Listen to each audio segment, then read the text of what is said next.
Hi, welcome back to our show. This is Deck Discussions with Becky Davis and my husband Jeffrey Davis here with Semper Gumby Construction. This is prime time for a lot of customers that you have to start installing their docks after a hard winter. Mm-hmm. And you actually have a process that you use for installing docks. Do you repair old docks? Do you only build new ones? How does that all happen? Yep. Awesome. So really we can go in a lot of different directions with when people need access to the water. Most commonly we'll build something that's new, but we do retrofit old structures. Lots of docks are floating in the water or up on stilts inside the water. But they also have some that are just built on the shoreline where a section cantilevers out a couple feet where people are mostly just fishing or just kind of sitting and enjoying the water as opposed to trying to get watercraft, small or large boats in. If somebody's got a little backyard lake or a pond, they might have a paddle boat or a kayak versus if they're on the river or on Lake Michigan. That's a whole different kind of structural need for weathering the icebergs over the winter time and all the extra large waves that come off the lake. So we can resurface old wooden structures. We can also build new ones or add extensions. Sometimes the water level has changed since a dock was built originally, and so we can have a new section higher or lower on that original structure. Building ramps down to the floating section. Sometimes the water level has changed so much that those floats are now sitting on dry ground and the dock is just kind of tipped sideways. So disconnect everything, slide the floats farther out into the open water, and then make a longer ramp connecting the home base on land to the floating section. Do you build the types of docks that are affixed permanently into the ground? We can, yes. So what process would that entail? So when they're permanently anchored on the ground on dry land, it's very similar to just building a deck.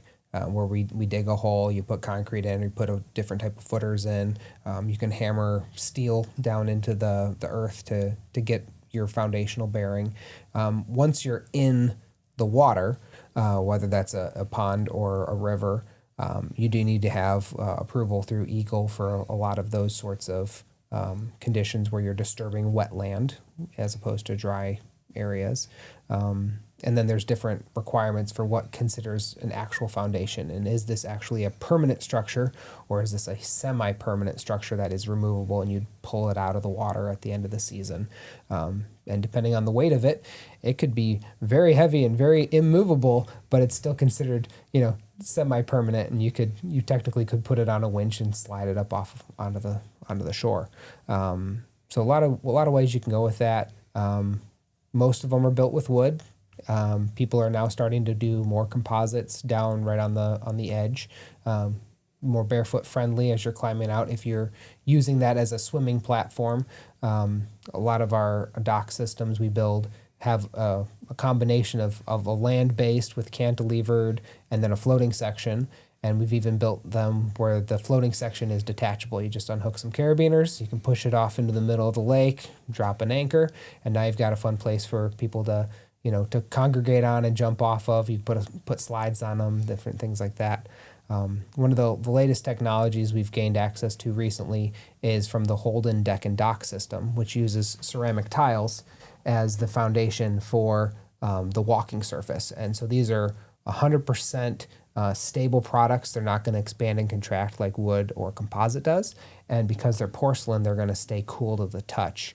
So you're not going to be worrying about burning your feet. And they've got a really nice texture to them. So I don't know if you can hear this, but they're grippable without hurting your feet. And they come in several different textures as well. And that's a brand new system, out of Kentucky. And they make this whole structure. I'm going to pick this up here for a second.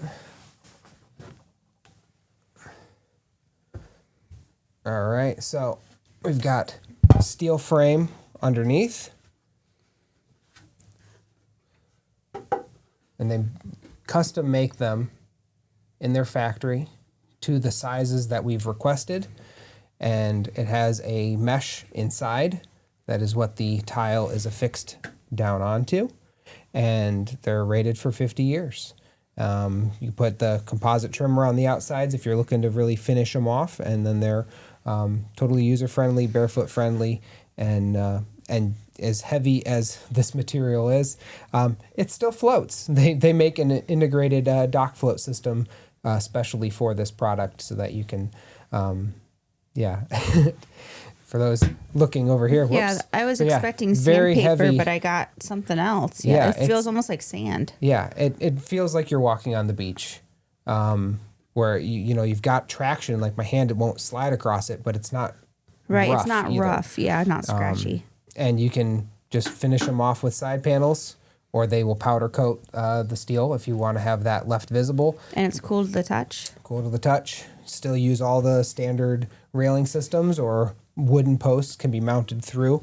As we saw here, there's holes built into the frame, so that way you can just put your post through there, run your bolts directly through the frame into your wooden post. You got your whole railing system incorporated into it. So Wow. we are the exclusive installer for Michigan, from the Mosier's Surfaces Tile Company down in South Bend. We're their representative here for Michigan, and they are partnered directly with the Holden Deck and Dock system. And so you can build these up to 20 feet across without needing any supports in between, which is really great because most wood, you have to have only 14 to 18 feet between your clear spans. So this gives you a little bit more stability. If you are going to have an elevated back deck, this also reduces the number of posts that you have to have installed in your backyard, which would be, blocking the view or reducing the usable space of those openings. For if somebody had a covered deck with a waterproof system underneath this, then you basically have a whole outdoor patio. So you can use this material for the deck part that's leading up to your house, and then have continuity all the way down your dock. All the way out down the dock, and then this floats. And then the Holden company also creates boat lifts and ways of auto leveling this with the water level changes. So it'll float up and down automatically so that it's always stable and level. Okay, and then this would work for either dock, so a permanently affixed one or a floating, because the material itself is buoyant. Yep. But then it's rated for 50 years. What if something were, say your son throws a baseball in the air, will this... This is very, very strong material. They test each batch from the factory with a sledgehammer just to make sure it's all safe. They test it with a sledgehammer. Yeah, and so if you see here, it's 2 centimeters thick. It weighs about 10 pounds per square foot. And for those that don't know, bulletproof vests with the Marine Corps have a ceramic plate inside called a SAPI plate. So if you talk about the stability and the durability of ceramic is very... Your dock becomes bulletproof. Yeah, I mean... Wow. So, and available in many different sizes and Is this the only color? palettes. Like 30 different colors and 30? textures. Yep. Ones that look like marble or You're gonna like need to give me some of this. We have a whole sample kit for this, just like we do for our Trex composite decks. And I'm gonna move this over here again. Ta-da! So.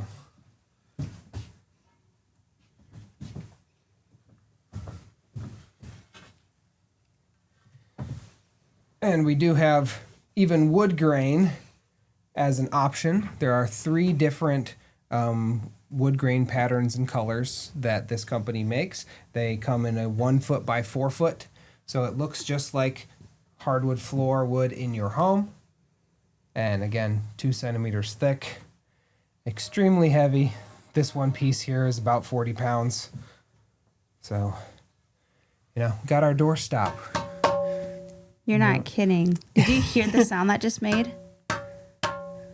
Yeah, it's good stuff. I think it would take a bullet. Wow.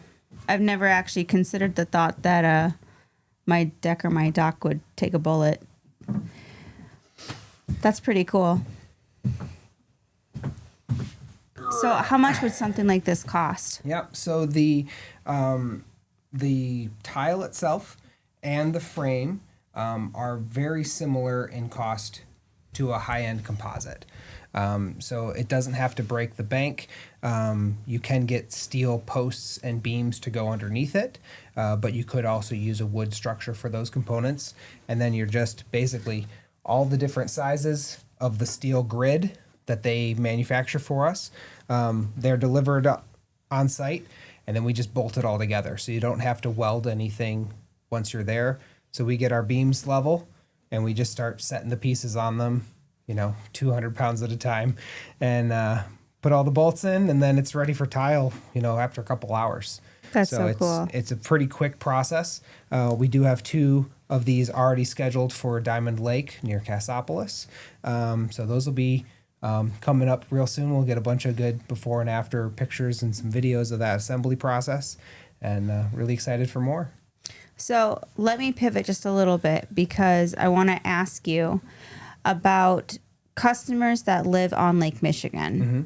What kind of dock assembly can they have from their property to enjoy Lake Michigan and what they have? So can they have a cantilever dock that holds their ski-doos? What does that look like? Yeah. So most of Lake Michigan is not accessible for a personal dock. You'd be using a marina for your watercraft. Lakefront properties typically would have decks or staircases leading down, the cliff edges of the sand dunes. You could have some personal space, but once you're in the beach proper, most of the beach has, public right of way. So you wouldn't be able to go out and then, invade the water proper. And you really wouldn't want to, because with the amount of steel and the amount of infrastructure that would be required, to get everything down the sand dune, you're probably bringing in materials by barge at that point. Enormous boulders and retaining walls, and you're now talking about having a small space that's in the lake that costs more than the mansion at the top of the hill. So Lake Michigan docks, not so much. In rivers and ponds, yeah, absolutely. But we have done numerous decks at the top of a bluff or down, tiered staircases with different landings, built-in benches, landings that allow for there to be an open view, so that way you're not, if you've got beachfront property at the top of the hill, you don't want a railing system right there at the edge that's blocking your view of the river. So we can tier and terrace it down a little bit, so that way when you do have the first set of railings, you don't even see it from the top of the hill. But once you've gone down the stairs, now you're all safe and secured. But are you able to build a floating system that someone could pull to the water and then back out of the water again? Not for Lake Michigan. No, it would be too heavy. Okay. I mean, if you think about somebody pulling a sailboat across the beach, or even just a kayak, you can do it, but you're probably not doing it very regularly. You incorporate a couple 1,000 pounds of steel or even a wooden frame down there on the beach. It's going to dig itself some ruts real quick. Science. Yeah. Lots of science, buoyancy. Yeah. Yeah. I think of things as being lightweight because I see them floating, but that's not really the case. Yeah. So the Holden Deck and Dock system does have kind of a demo product going in. It's almost a 3,000 square foot floating dock in a lake, I think in Wisconsin. That has a 400,000 pound buoyancy rating for its dock floats. So, it can hold, 50 plus people on this, 3,000 square foot dock that's just floating in the middle of a lake because they wanted to test out their technology, and it's got wave mitigating, fins on the underside and all sorts of stuff. When you build a dock, like say you're at one of the larger lakes in Coloma, Mm-hmm. do you also install the mechanical system that helps to lift boats in and out of the water as part of that dock system? Yeah, great question. So anything that's incorporated through the Holden Dock system, we have access to. We haven't had opportunity to use them yet, but there are numerous small lakes here in Berrien County and around that have people that have done, those boat lifts and things for decades. So we're new to that space. We're still, decks and docks, willing to learn those aspects of it. But we don't have to be part of that process. We can build the dock and then someone else can put a boat lift in. You know, we're happy to work with other companies to make sure the client gets the best final result that doesn't have to be through us directly. So it just kind of depends on how fast they need it completed and what the customer prefers at that point. Yep, exactly. Okay. Well, this has been very informative. We're definitely going to be putting that at our house. Yes. This is Becky signing off. If you would like more information on this product or the other products that we use, you can check out our website at www.sempergumbyconstruction.com. Thanks. Bye-bye.